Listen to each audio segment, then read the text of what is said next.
What it is, what it do, what it is, lads and ladettes.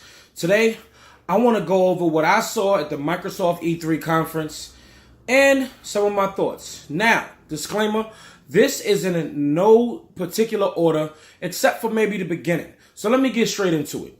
The show opened up with Halo Infinite. Yes, another Halo. As I predicted, there would be another Halo. But the question remains, is it Halo 6? They called it Halo Infinite. Is it a continuation? Is it like an MMO? Is it a games as a service, Destiny style kind of thing? Does it have Battle Royale? Still questions remain because not a lot was shown. There was some stone rings, which looked like ancient versions of the Halos. And they looked like they were on a Halo. There was also shown as some wildlife on some of the Halos. And then they showed some people on the Warthog, but from a very far angle. And they also showed from far away what appeared to be some ODST soldiers. And to be sure that, before the marquee popped up Halo Infinite, we were sure that it was Halo, was when we just saw Master Chief holding his helmet. So, basically that's all we saw. And I really think Microsoft opened the show with that just to grab our attention. And definitely had my attention. I don't know, did it have yours? So, EA said that we would get more Battlefield 5 at the Microsoft conference, but we didn't really get that much. They only showed just a little bit of a teaser. And from what I've been seeing and what I've been looking at on the internet, I think I saw some gameplay footage on IGN.com in Conquest mode for Battlefield, but why not show this on the EA stage? Why not show this on the Microsoft stage? Why show us teasers? This game is actually due out this year because even though it didn't come out last year, but before then, Battlefield was an annual release. So for something that's coming out in, say, maybe 5 months, I suck at math, why aren't you showing us enough? I just don't feel confident. Yes, Battlefield is something that is going to be good. Things of that nature. Oh, they also said there isn't going to be loot boxes. Everything's just going to be cosmetic. That's well and fine, but I want to see more of the campaign, more of the multiplayer. How many players is going to be there? They did say that there is a Battle Royale mode. I need them to expand on that. Are they going to have more coverage at another conference, at PSX, something? I'm very curious to find out. Because they didn't show us much, and E3 is the big stage. So what else are they planning, Todd Howard from Bethesda came out on stage, and he showed us another trailer for Fallout 76. And it was just a CG trailer, but it basically letting us know that it's a prequel to all other Fallouts. And I'm okay with that, but also found out that it's an open world. Of course it's open world, but 4 times bigger than Fallout 4, and it's an online, always survival game. And granted, it looks fun. It actually does look like Fallout, but just more in a grander co-op Destiny kind of vibe, kind of scale. And I think it looks cool, but I'm still a little iffy on it. But they did give us the release date for it. I'm not 100% sure of it right now. Forgive me, but it is coming out this year. It's October or November. I can't remember right now. But I do believe we're going to see some more. It does look good, but how good will it be? Is it going to be a server issue at launch? That kind of thing.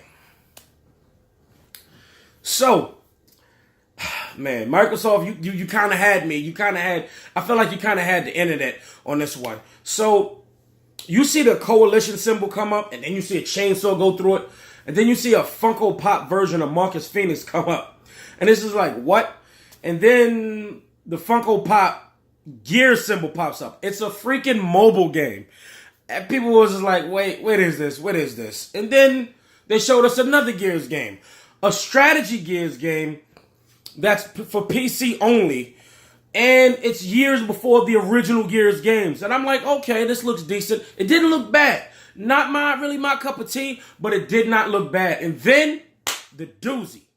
Gears of War 5 was shown, and the lead protagonist is one of the females, I forgot her name, forgive me, from the Gears of War 4. and it appears that JD is in charge of the military or some aspect. I didn't finish Gears of War 4, so I really think that's JD. I don't remember if they said his name, but you got JD and some of the other characters. Marcus is still there, thank God, because if Marcus dies, what do we have, you know? But she's the main protagonist of the stories about her, and she has a cross or something, and it's a symbol for the locust. And JD asks someone to follow her to make sure she's okay and to make sure she doesn't turn on us or anything like that. And it seems pretty interesting seeing her using some heavy melee weapons. Look like something that she picked up probably from a larger enemy, like a tank enemy that dropped something. And I seen her using that. Some new enemies. I seen some ice areas. She was on a boat and she looked like she was sailing. What do you call this? When you, look, forgive me, I don't know.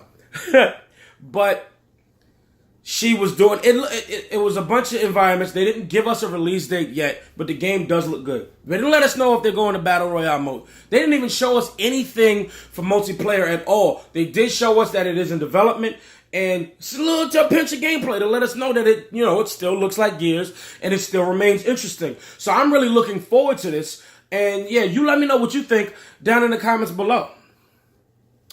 We also received a brand new trailer for Ori and the Will of the Wisps. And yeah, I love the first Ori and the Blind Forest. I thought it was a pretty great game. Didn't finish it either. Yeah, I'm pretty sure you guys realize at this point that is part of my track record. Forgive me.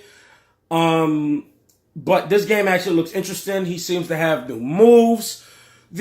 So obviously I really don't remember, but I could remember that in the beginning of the original Ori, the creature that decided to be like his parent figure raised him a little bit, died. But it seems in the trailer to this new one, that creature is alive. The ape-looking creature, that creature is alive.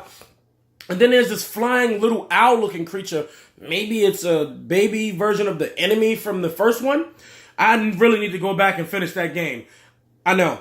But it seems like it's probably some type of aspect where you can use the owl-looking creature, and Ori has some better melee combat. It looks great. It's still one of the most beautiful Xbox exclusives there is, and I think Microsoft is doing really well with it.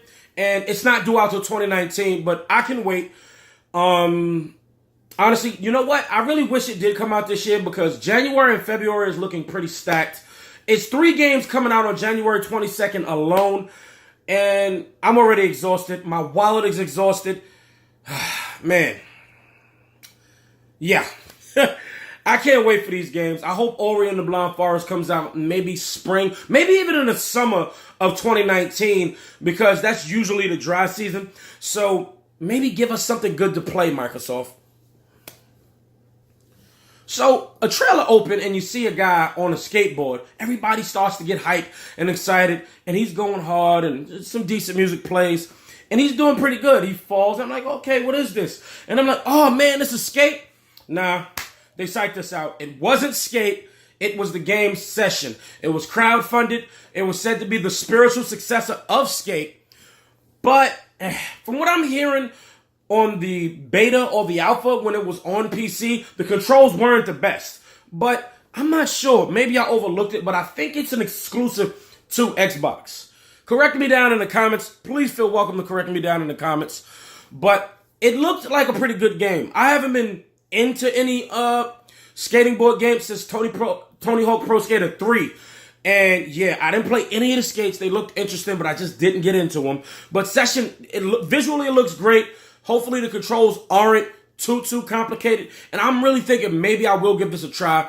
Will it have multiplayer? I have no idea. A story mode, what it will have, I don't know. They just showed a guy on a skateboard jumping and grinding and doing a few certain things. So yeah, we don't know much about it yet. We just know that it exists and that it's coming. So yeah, I'm actually kind of looking forward to hearing more about it. So last year, I remember we got word of Black Desert Online, an MMO that's going to be, I believe, exclusive to both, well, not a console exclusive to Xbox One and also be on the PC. Now, this game looks like something up my alley. I'm not a big fan of MMOs, but if it costs something, like maybe just a one-time fee or it's free, I'm down. But if it's one of those monthly fee MMO games, I can't do it. I just can't do it. I buy games on a regular. I can't really commit to something that I pay $15, $20 a month or however much they can ask you to pay. But I really feel like I can't do it because it just won't stick with me consistently. I think I'll probably get a good maybe month or so out of this of play because the action looks really, really good. And yeah, I don't know if it'll hold my attention that long, but I'm interested to find out more about it and when it's coming out. So remember when From Software tweeted out something about Shadows Die Twice? Yeah, it wasn't Bloodborne. It was this game called Sekiro. Shadows Die Twice. It appears to be some type of Dark Souls like, Bloodborne like, but faster paced game. It's not exclusive to Xbox. It is also on PS4 and Steam. That I can confirm. I did see that, but not at the Xbox conference, obviously. But it looks interesting. The guy has like some type of robotic arm, and he has a grappling hook, and the swordplay looks amazing.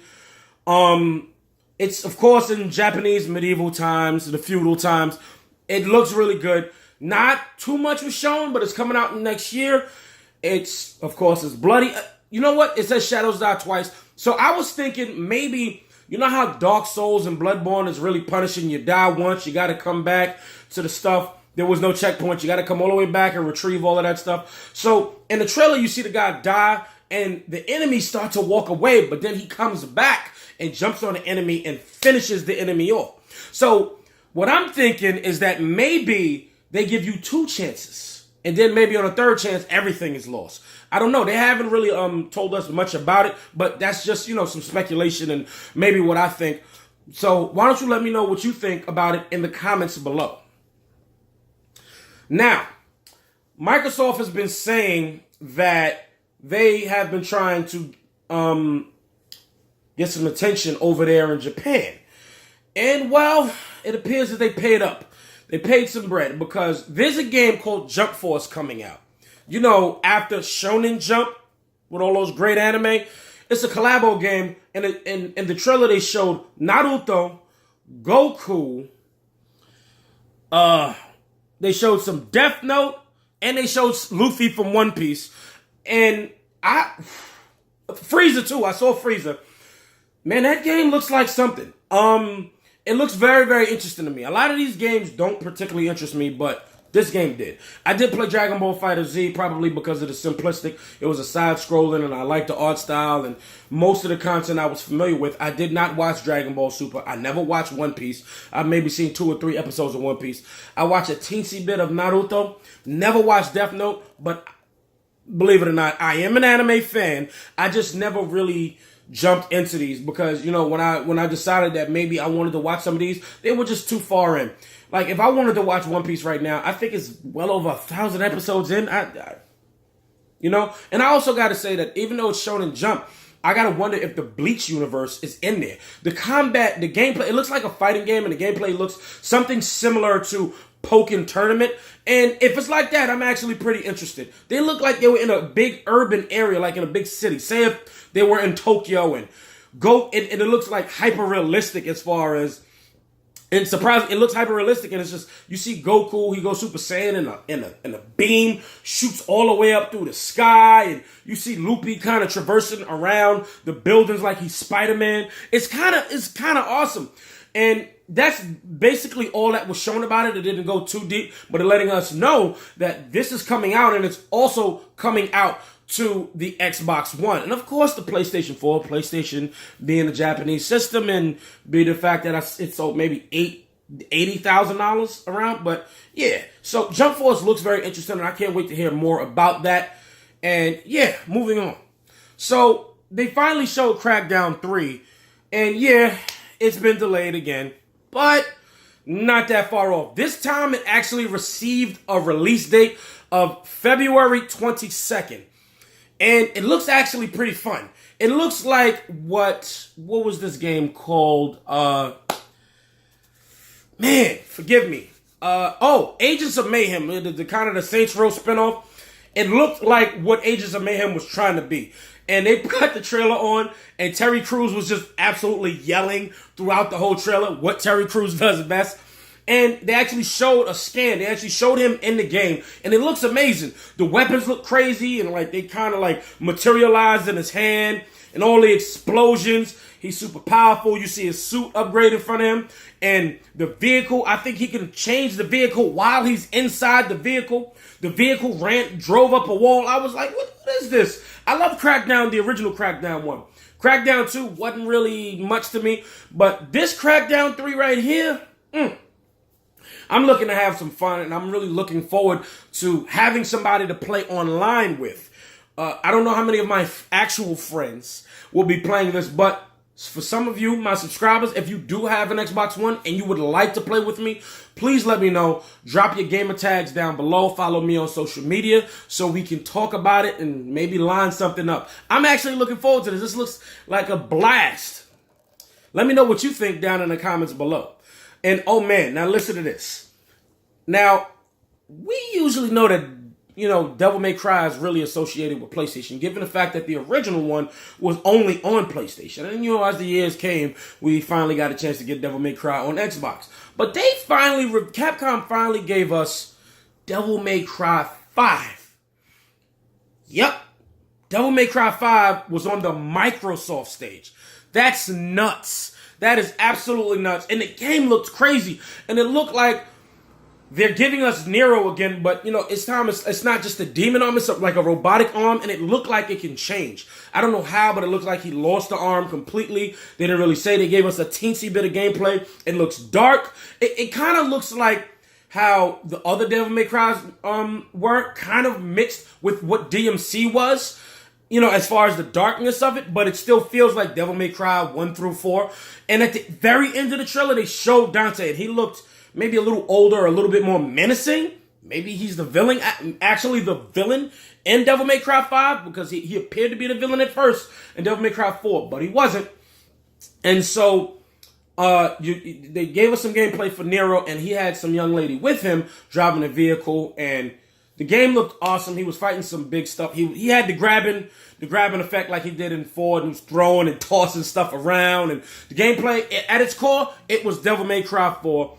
And Capcom came up stage and said, this is our best game ever for, Devil May Cry, and we're very proud for it to be back. I'm proud to see it back, and I cannot wait to play it. I kind of wish it had co-op, but it'd be a lot of chaos. So let's just be real here. But yeah, Devil May Cry 5 is obviously coming out next year. They definitely said 2019. And honestly, it would have been nice for it to come out this year, like I said before, because Bayonetta 3 was supposedly due out this year. But Nintendo's conference is actually tomorrow. I'm recording this on a Monday. And we haven't even seen anything about Bayonetta 3. We haven't heard anything, really. So we're trying to find that out. So, yeah. And speaking of these action, fast-paced games, Nier Automata has been confirmed to be releasing in the next, I think it's next month, that it's coming to Xbox, and it's called As We Are Gods, Become As Gods. I forgot what it's called. And it's on Xbox One, and it has all DLC included. And it's going to be Xbox One X enhanced. So, yeah, I think that it sold about 3 million over on PlayStation 4 alone. So I figured maybe it'd sell a couple 100,000 on Xbox. Maybe. Given the fact Xbox has about 40, 50 million units out there, I think Nier has another shot on the Xbox One. And I love Platinum games. I love these action-style games, Devil May Cry, Bayonetta-type games. And I played only a little bit of Nier because it kind of lost me. Like I said, open world, no matter how the game is, sometimes it can lose me. I thought it was a pretty great game. It's actually pretty versatile. It can go from like a shmup to a basic, just an action game to a side scroller. I love it. And I'm hearing that there's also multiple endings. So for this to come to Xbox One and be Xbox One enhanced, bunch of hours you can pour into this game. And are any of you getting this game? Tell me what you think. Have any of you finished this game? Let me know down in the comments below. Give me your full thoughts. Yeah.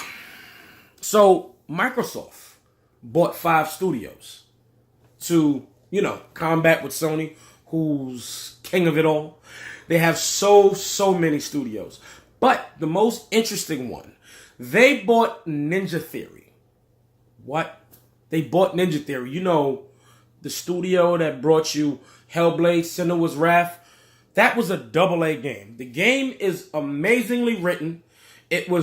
The visuals were crazy, and the combat was pretty fun, but it was more so for the story. It was kind of like a walking simulator with a little bit of action.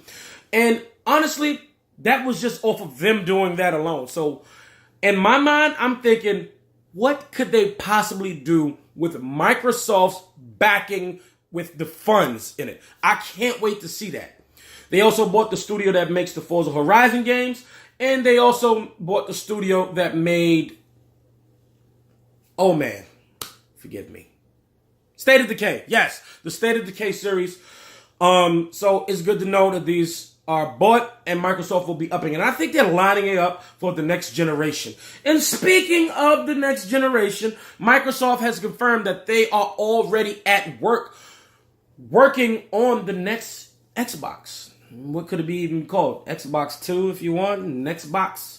I have no idea, but I think they're trying to line up that generation. And they also announced a cloud service. They're trying to have it on every system. But if you're going to have a cloud, everywhere possible, I should say, if you're going to have a cloud service, why should anybody buy your box? It kind of sounds like they're admitting defeat, or maybe it's just something that I'm not seeing in the underlining. But I'm so happy for Microsoft to have bought 5 studios. As a former Xbox fanboy, this is actually good. They showed 50 games in total. I just highlighted just a few. And yeah, Cuphead DLC. Cuphead DLC with 2 new characters, a whole new island, a new boss. I just remember that off the top of my head. It's not even my notes. Because I didn't play Cuphead. I still want to, but do I have the patience? I'm not sure.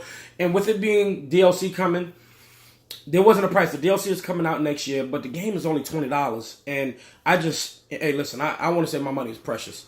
I don't want to play that game and play for an hour and then quit forever. Because my patience these days, man, oh man.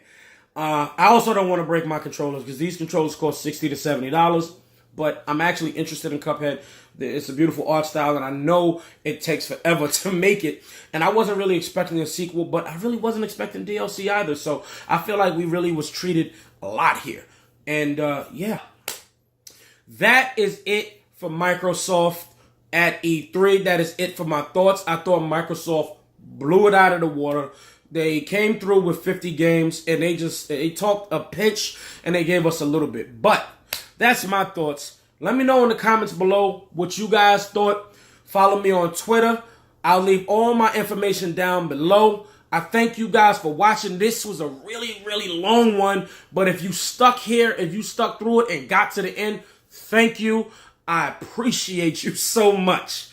I will be doing more coverage for E3 as it progresses. So, lads and ladettes, this video is finito.